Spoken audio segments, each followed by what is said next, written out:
Each one of the skydivers picking his mark.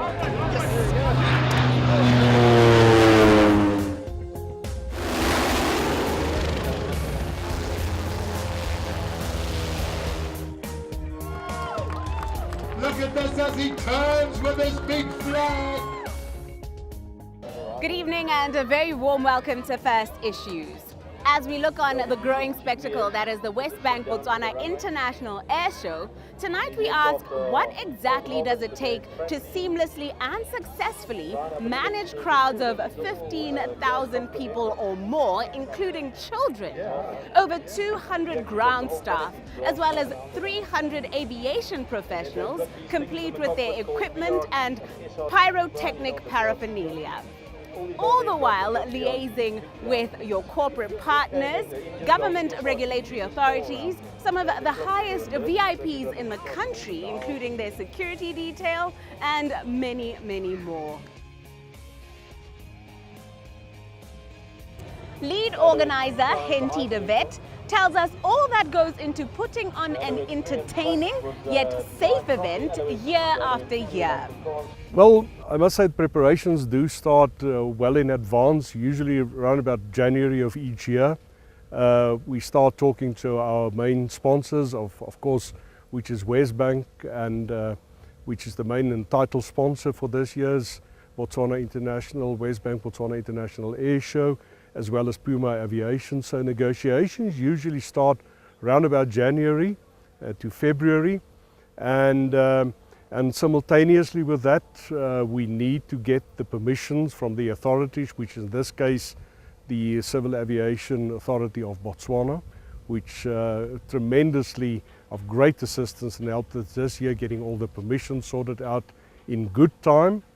And then once the date of the air show is fixed, and we need to coordinate this in all with the Southern African events and air show calendar, because most of our display artists and participants on the aviation side come from South Africa, and they are renowned and people in high demand. And then the Wall of Fire, that involves the Department of Mines and the Director of Explosives, and all the permissions and the pyrotechnicians to get them cleared and all their credentials sorted out. Really, the month before the air show, it's really when the activities start. Prior to the air show, and there's a hive of activity going on, and hospitality tents are pitched.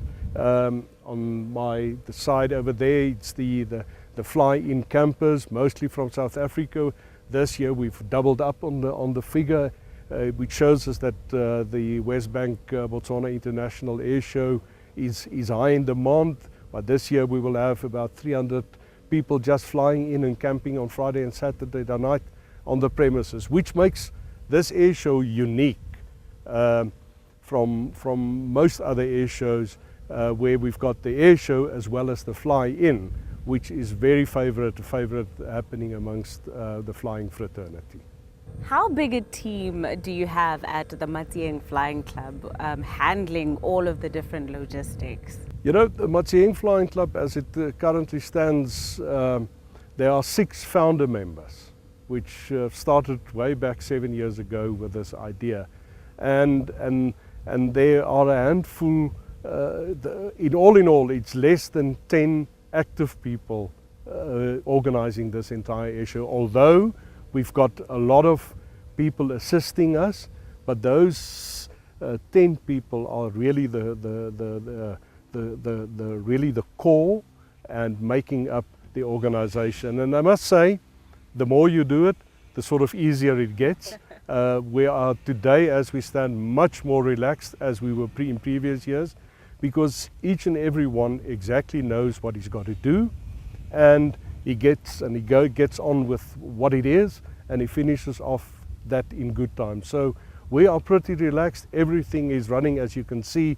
The guys and who was responsible, ICAT, a major sponsor in treating our runway. It looks like a tar road, for which we are very grateful, for dust suppression. And then, as I've said, the civil aviation authorities really coming to the party and assisting us, and nonetheless the Department of Immigration and the Botswana Unified Revenue Service, who will provide services on the day, whereby Motsieng Aerodrome would be as from Friday 9 a.m. till 12 noon on Sunday, will be a temporary port of entry for Botswana.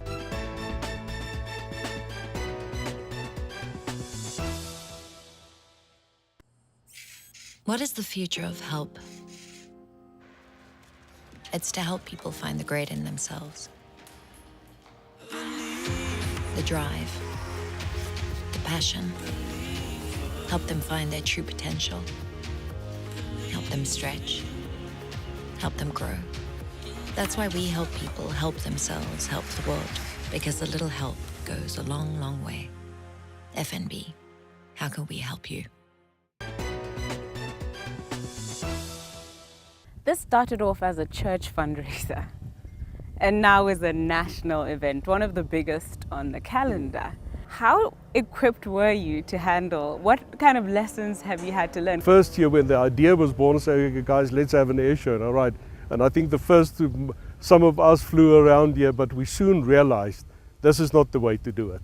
And we had to make heavy inroads and long strides to get some professional people in. And by professional people, I do mean professional pilots and display aircraft, which truly makes up an air show. And then with that also Capital Sounds, Mr. Brian Eminis, who is world renowned in this kind of business, and really when we got that mixed together, and then furthermore we realized that the reason for it to be, and we decided that we decided to have at the end of the day, when all costs have been covered, it's a charitable event.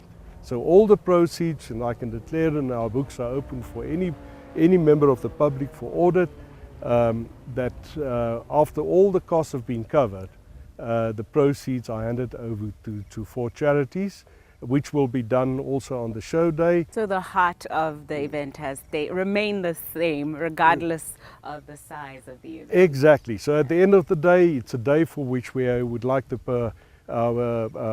our public and visiting public to have a fun day of entertainment, for our sponsors to have the time to entertain their clients, and also in a relaxed atmosphere, and to have a nice and a safe display. And at the end of the day, we've got an accident or incident-free air show.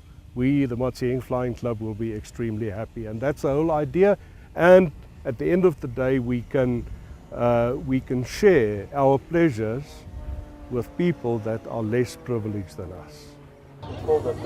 At the end of the day, it's not just logistics that create that magic mix that is needed to create a world-class event.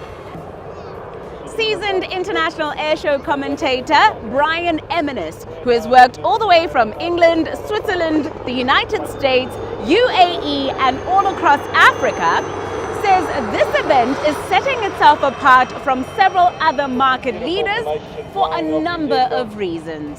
Well, I'll tell you what, to start off with, what makes it incredibly unique is the people of Botswana. They are incredible. When you play the national anthem of this beautiful country and you hear the young voices singing in the crowd, that is tear-jerking stuff. It's beautiful. Your former president, just like one of the gang, just part of the team. That is, I find as a commentator, words hard to describe, and would probably say, what a difficult question, because everything is so special.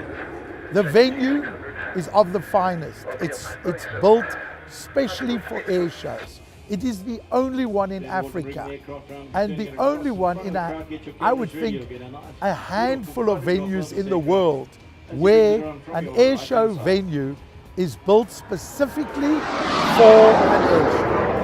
It's definitely one of the top shows in Africa. It is one of the best air shows in the Southern Sahara area, and in the SADC countries, I would probably say it's number one. And the reason I say that is the variety, the variation of pilots and aircraft, the skill, the professionalism. There's a lot that goes into the planning to make this such an incredible show.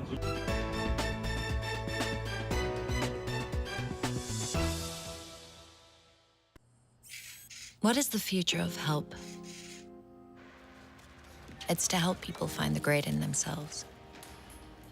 The drive, the passion. Help them find their true potential. Help them stretch. Help them grow. That's why we help people help themselves, help the world. Because a little help goes a long, long way. FNB, how can we help you? Welcome back to First Issues. The leading cause of death in the world is not war, cancer, road traffic accidents, or even HIV/AIDS.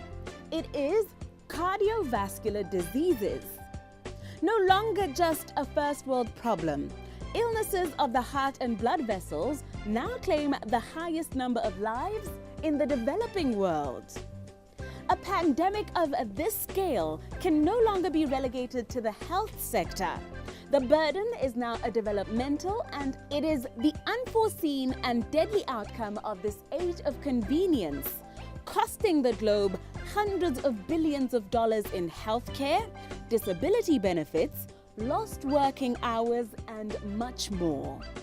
Treatments that can run into the hundreds of thousands of pula are impoverishing millions of families across the globe.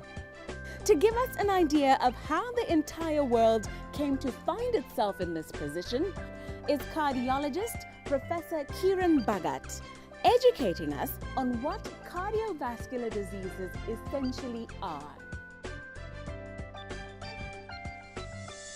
The commonest cause of death worldwide is heart disease, and amongst the heart diseases that are most common is high blood pressure.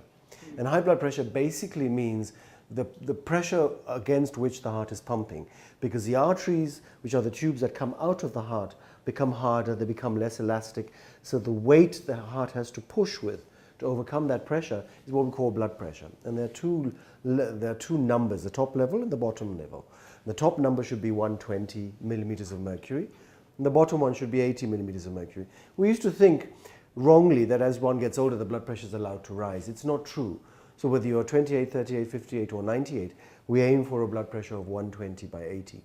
Now what we know is it's a very complicated condition, that the effects of a rising blood pressure are contributed to by your mom and dad, by your aunt, your grandparents, your great-grandparents, but primarily it's got to do with the environment that we're living in.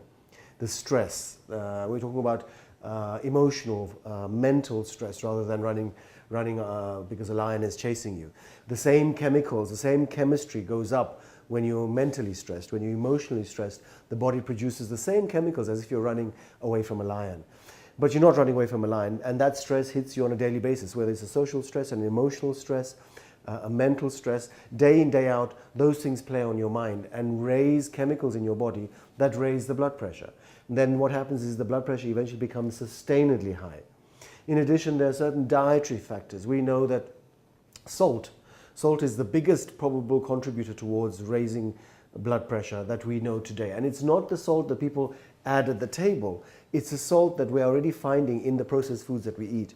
All the things that we've talked about before that come in boxed items, particularly from the food industry. Virtually all of them are packaged in salt. Bread is packaged in salt, your biscuits are packaged in salt, you know, the rice is packaged in salt, a lot of foods are preserved in salt, your cereals have got salt in them, and so the body becomes addicted or adapted to salt. But we know that puts a tension on the kidneys, and the kidneys have more and more difficulty in excreting, removing that salt, and that salt retains water, it destroys the inner lining of the blood vessels, makes it harder, and makes the heart work a little bit harder. So these are contributing factors towards high blood pressure. Now we know that today on this planet there are approximately 7.5 billion people on this planet. World Health Organization statistics estimate that almost 1 billion of that population has high blood pressure. So that's a huge number. If you take WHO statistics of HIV, in 2014, HIV was estimated to affect 40 million people on the planet. This is 1 billion people. We talked in a previous series about diabetes, which is about 500 million people. This is 1 billion people on this planet. And the reason why it goes undetected is that it's silent. People have this misconception that blood pressure causes a headache, causes dizziness, it causes fatigue. It does, but it does so eventually. It does so when the complications arise, and we'll perhaps talk about the complications of heart disease later. So primarily, the only way to tell whether you have this leading cause of death, unfortunately, is to get it measured. So you've got to go to a clinic. This is why we teach our nurses and our doctors and our clinics that always, irrespective of whether a patient comes in with a headache or a rash or a flu, measure the blood pressure, because often you'll find, coincidentally, the blood pressure is beginning to rise. So blood pressure is the commonest cause of heart disease.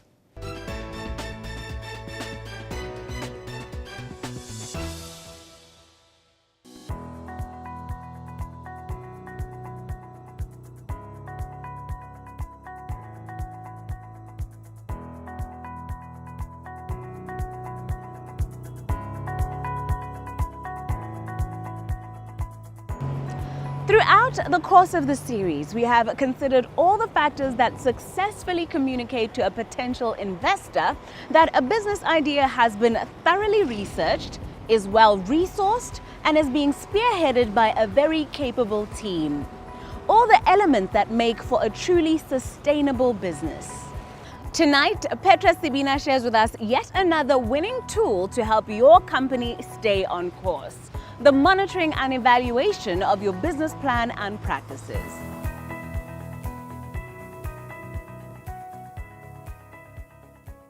The monitoring evaluation is important. Once you have a plan, everything that you've put together is a plan.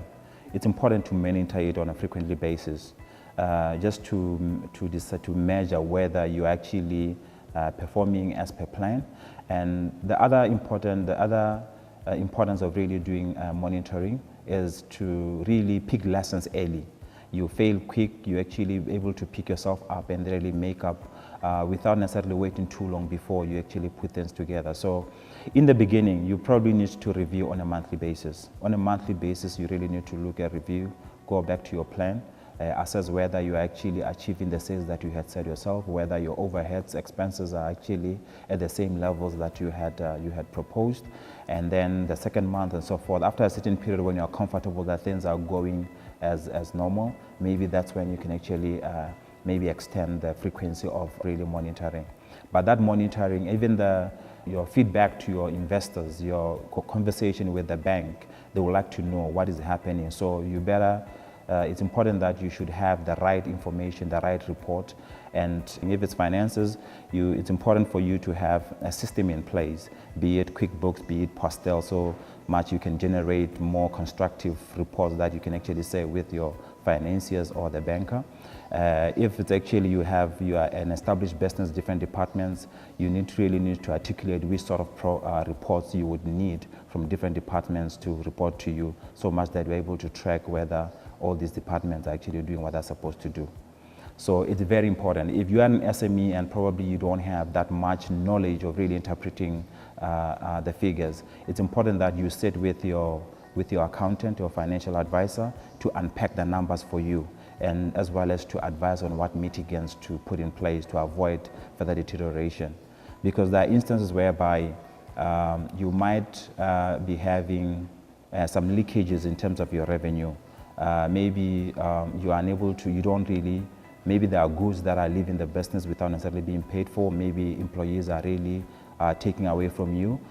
Maybe there is a lot of improper handling of goods and services, whereby you end up having a lot of losses in the business and leading you to making a loss. So you need to track all these things, because if you pick them early, you're able to really put together interventions and make sure that the leakages don't continue. Normally evaluation would take a bit longer. I think you would say you normally evaluate after a year. A year now is when we actually look at the entire program over 12 months to really say, have we attained what we're supposed to do? What is the next course of action? Should we really change some of the goals we had set ourselves? or should we actually stretch ourselves, or so forth and so on. So evaluation would normally take you would evaluate the entire plan after a year or after 2 years. But monitoring is something that is happening on a frequently basis, depending on what is happening, the nature of project that is at hand. But the two of them are actually key towards assisting you to achieve what you set yourself to achieve. They're important towards providing the investors with the right information at the right time whenever they need. And it's important because some of the investors would just rock into your business and really ask questions. And it's important that at any time when they ask questions, you have answers at the tip of your hand. So your reporting metrics should be in order. You need to be having some systems and reliable resources that can actually furnish you with all relevant report for businesses.